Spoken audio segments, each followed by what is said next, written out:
People often come to me and say, I want to avoid probate at all costs. As we've discussed in other videos, probate is not extremely expensive. As a matter of fact, on $1 million of probate assets, the probate fee is $1,845. And for every million after that, it's $2,500 or 1/4%.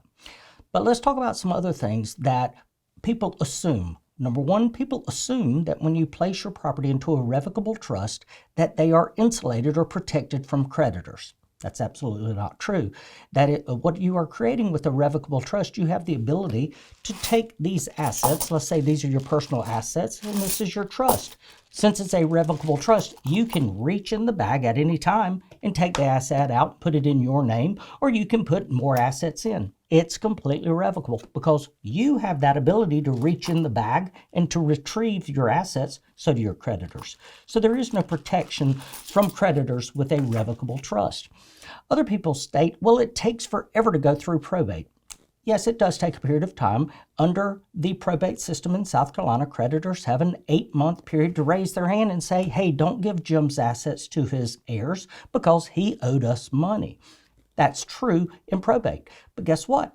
With a revocable trust, instead of it being 8 months, creditors of a revocable trust after death, they have not 8 months, they have 3 years or 36 months to say, hey, Jim owed me money. And under the statute of limitations, they can come and complain and take assets from the heirs if they have a valid claim.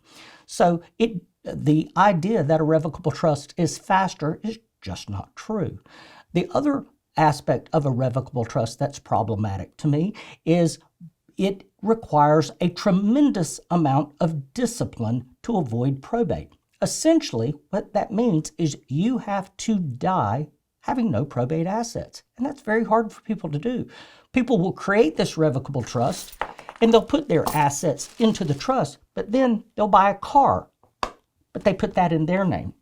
They open an account at Merrill Lynch. They put that account in their name. And the problem is if you have assets in your name, you have to go through the probate process. And if you have assets in a trust, you have to administer that trust. And in practicing law for over 30 years, I've seen exactly one revocable trust that all of the assets were in the trust and none were in their private name. One. Almost every other one I've ever encountered, you had assets in the individual name and assets in the trust, and you had to administer two things, not one. It actually cost the decedent's family more money having the revocable trust and having probate assets than if they'd have just gone through probate.